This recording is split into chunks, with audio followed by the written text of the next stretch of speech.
Hey guys, welcome back to the channel. Here we share creepy true stories, unsettling encounters, and eerie real-life events that'll keep you up at night. If you love scary stories and mysterious happenings, you're in the right place. Don't forget to hit that subscribe button and turn on the notification bell. Let's see if we can reach 1,000 subscribers before the end of the year. Thanks for being here, and remember, stay safe out there. I met who I believed to be a potential serial killer in his home while working when I lived in Virginia, and the only reason I'm sure he didn't kill me was because I lied and told him my boss knew my exact location, when in truth, my boss wouldn't have noticed I was missing for 24 hours. This happened 2 years ago. I was working for a company as someone who measures houses. Most people haven't heard of it. It's where you use an iPad to go to people's homes, draw up floor plans, and measure rooms for carpet or hardwood flooring projects.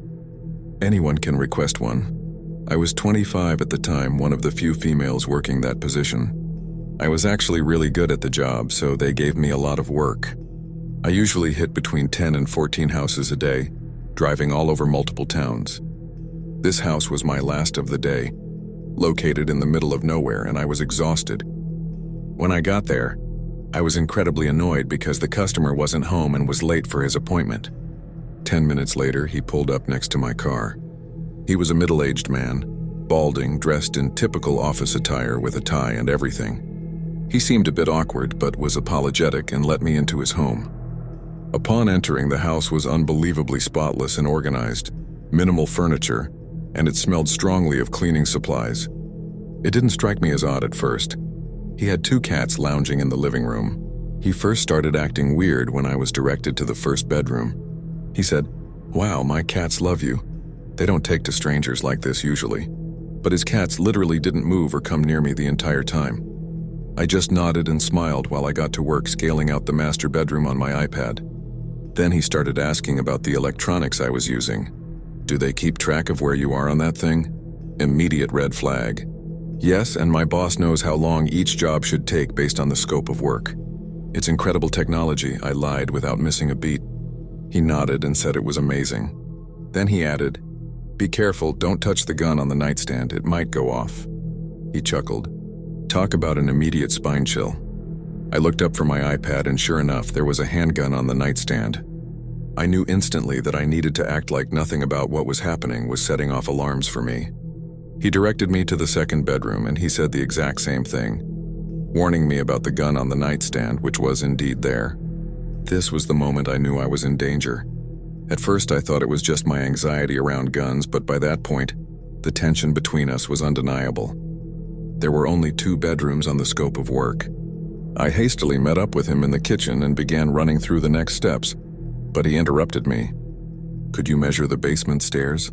I forgot to add them to the list, and I think I might want to carpet them in the future," he said. My heart dropped, but my customer service conditioned brain couldn't figure out how to say no. He led me to the basement door, and you guys, there was no way he was planning on doing anything with those stairs. They were rough plank wooden stairs, L-shaped, leading down into an unfinished basement. Unfortunately, to get accurate measurements, I had to walk all the way down. Meanwhile, he stood blocking the doorway with a smile on his face, once again asking if my boss knew where I was. I quickly replied, "Yes." Once I reached the basement, I scanned the room quickly. There weren't just 1 or 2 freezers, there were 7 deep freezers lining the walls. In the middle of the room was a single low-hanging light bulb illuminating an old television set, VHS tapes scattered across the floor, and an old recliner facing the TV. Behind the set, 2 white shelves filled with more VHS tapes. At that moment, I knew one of 2 things was going to happen. He was either going to let me go or he was going to push me down the stairs. I held my breath, forced a smile, and acted like nothing was wrong. I started climbing the stairs, my heart pounding so loud I could hear it in my ears. He was still blocking the door, no smile this time. When I was about 5 steps from the top, I felt him hesitate, which made me freeze too. You could cut the tension with a knife, and I finally understood that saying. Then, to my absolute shock and relief, after 4 long seconds, he stepped aside. I made a beeline for the front door, saying nothing, when he stopped me again. "Oh, before you go, won't you give my cats a treat?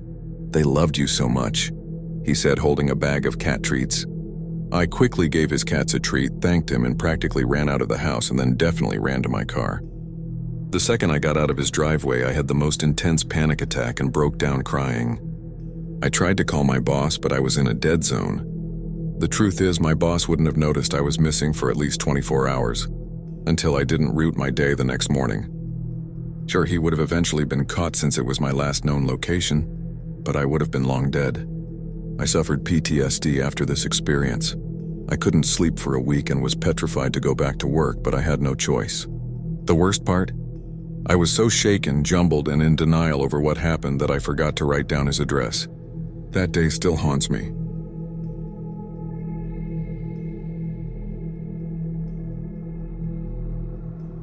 My fiancé and I once threw a dinner party to celebrate his mom completing chemo. I hired a caterer since we were expecting about 25 friends and family members, more than the small kitchenette in our single-story ranch house could handle. We'd also just moved in, so we didn't have many cooking staples yet.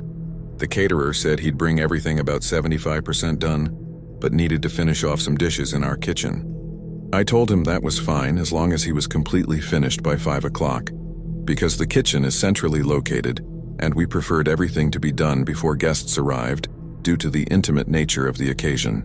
He said that would be fine. He arrived as scheduled at noon.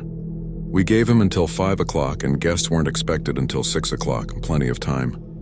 But when he walked in, he smelled like actual dog shit. His accent sounded European, so I thought maybe he just didn't believe in deodorant. But it was more than a sweat smell. It smelled like a sun-baked diaper. That made me uneasy, especially since he was preparing food for people who were medically fragile and young kids.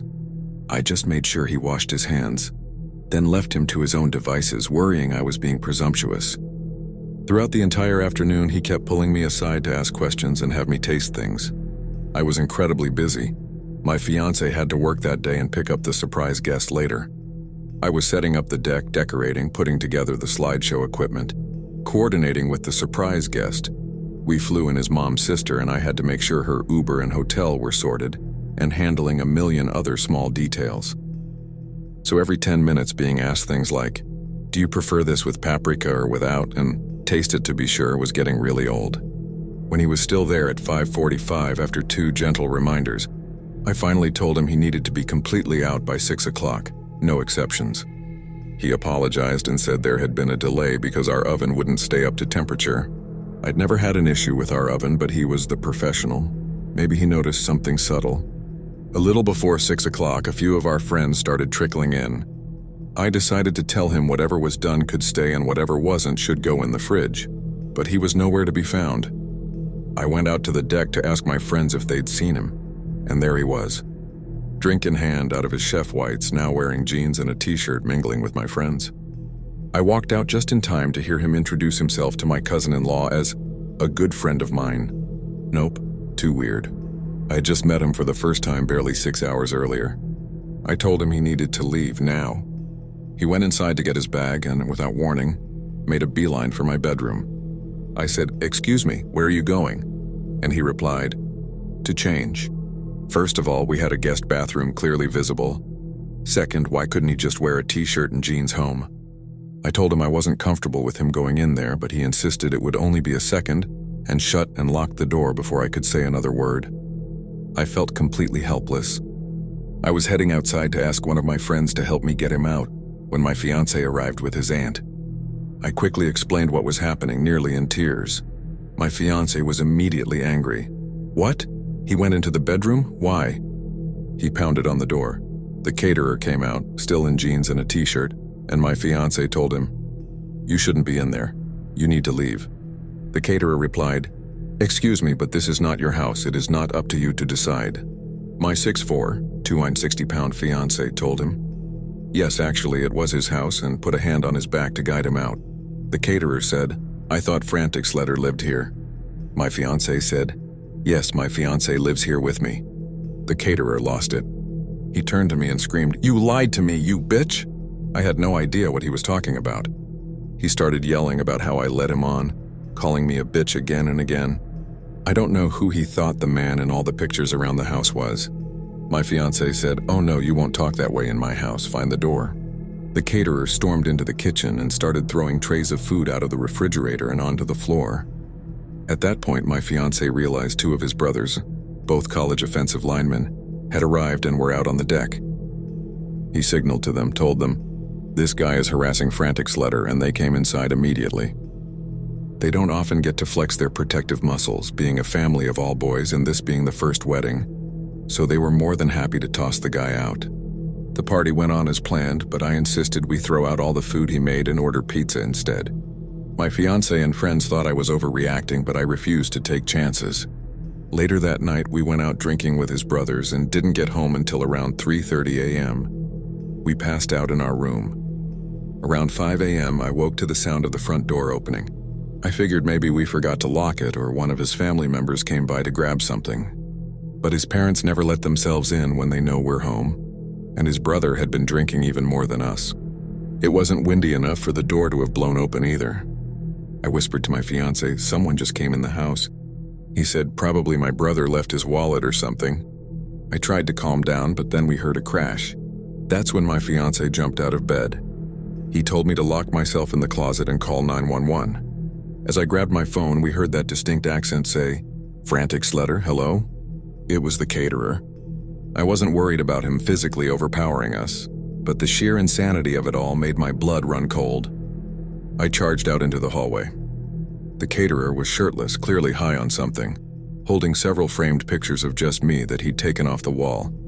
When he saw me, he lunged. My fiancé stepped between us while I called 911. He told the man the cops were coming and that he needed to get out. The caterer shouted, "No, I have to make sure Frantic Slater is okay." I said, "Oh, man, what? Why wouldn't I be okay?" But my fiancé told me not to engage. He stayed between us while I climbed out a window. From outside, I watched as the caterer began smashing photos on the floor and tearing through the kitchen. My fiancé didn't want to touch or restrain him so the guy couldn't claim assault. By the time the police arrived, the caterer had grabbed a butcher knife. My fiancé briefly thought about going for the gun safe. We live in a stand-your-ground state, but decided not to escalate it. The caterer ignored police orders to drop the knife and shouted, "I'm not leaving without her." They tased him. Honestly, he's lucky that's all that happened. It could have been much worse. As he was being cuffed, he screamed, "She loves me. Of course she chose some macho thug over a sensitive artist like me. All women are whores." He kept ranting as the police read him his rights. Afterward, the police asked us to check the house for missing or damaged items. Nothing seemed off until I remembered he'd gone into our bedroom earlier.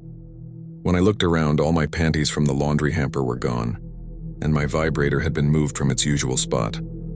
We were so freaked out that we replaced all our kitchenware, our toothbrushes, sent our sheets for professional cleaning, and had a cleaning crew deep clean the entire house. So glad we didn't serve his food, especially to my fiancé's medically fragile mom. He later sent me a letter from prison that my husband thankfully intercepted. We gave it to police, who helped us get a no-contact order.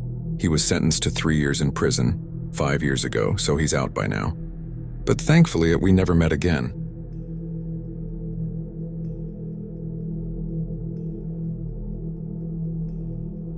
I was 15 and had just transferred into a new school. I made a friend immediately, and after a few weeks I asked my mom and she agreed to let me spend the night. I'm not going to give out my friend's real name, so let's call her Kelsey. Anyway, I got to Kelsey's place and it was all fun and games. I met her mom, who I absolutely adore, and even managed to make a few jokes with both her parents, even though her dad seemed more partial to grunting. Around 10 o'clock we both got sleepy, and since I have horrible memory, I didn't remember to bring something to sleep with, so I borrowed a shirt from Kelsey that went down to my knees. We slept together in the same bed. I know, probably not a good idea to be wearing just a shirt, with underwear of course, to a sleepover, but I trusted my friend, and she was wearing something similar. We both passed out, but I woke up sometime later because I could feel the blanket moving. I turned my head and saw a shadowy figure.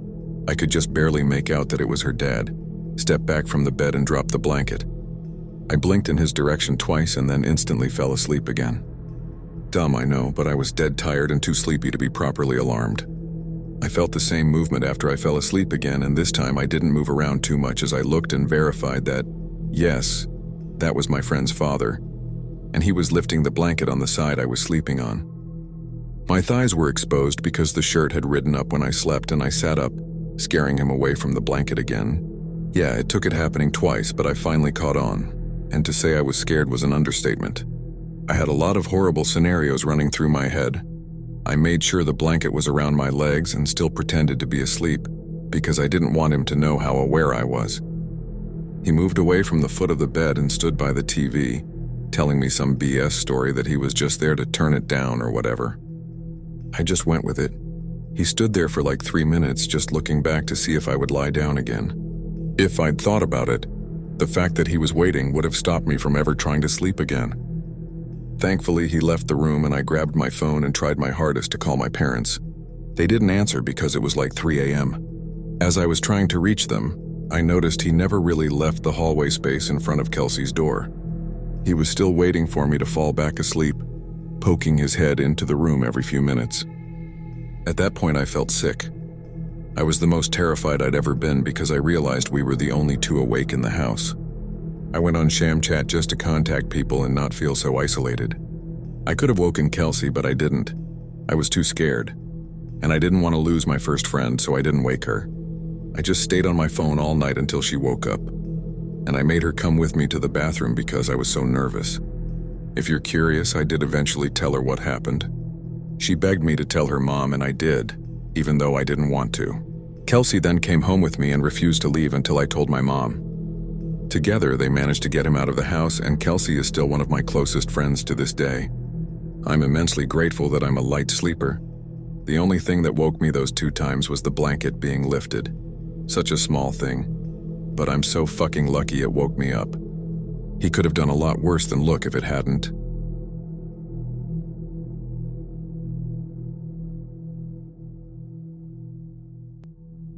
This is a story about my sister and me growing up.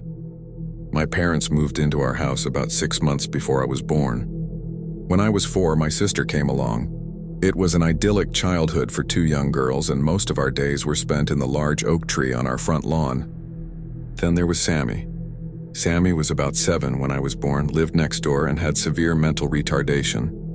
This isn't going to sound nice, but we were a little frightened of him. He was a big kid and very loud and strong.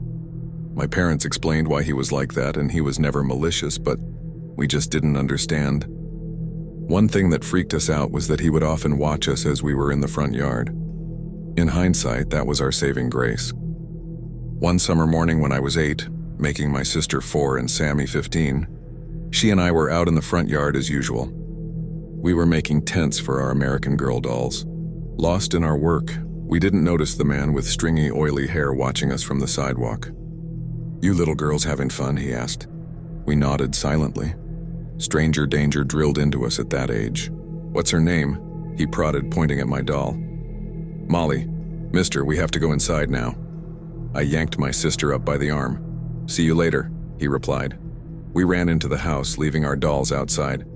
The man was all but forgotten after lunch when we went back out to play. Except, Molly's clothes were missing. I thought stupidly that maybe a squirrel had taken them, when we heard someone clearing his throat behind us. It was the man, and he had Molly's clothes. "I need those back, please," I said, to which he replied, "Come get them." It wasn't smart to go up to him, little sister in tow. It really wasn't, but I wanted my doll's clothes back. Of course, the second we got close, he grabbed both of us by the arm and started yanking, pulling us toward the creek that ran on the other side of the street. My little sister was screaming. I was in shock and felt like a bag of cement, and I clearly remember thinking, "Wow, Mommy's going to be so sad when she can't find us." A great lurch from behind threw the man off his feet, and the man and my sister went down while I unsteadily held my ground, spinning to see who it was. It was Sammy, and he was fuming. He kicked the man, grazing my sister in the process. "Nobody touches my girls," he stuttered, kicking the man again. The guy took off running. Sammy scooped my wailing sister up, took my hand, and walked the 2 of us back to our house, where my mother was running onto the lawn, having seen the end of the encounter. The man was never found. Sammy passed away last year of a heart defect he had long suffered from. There wasn't a dry eye in town.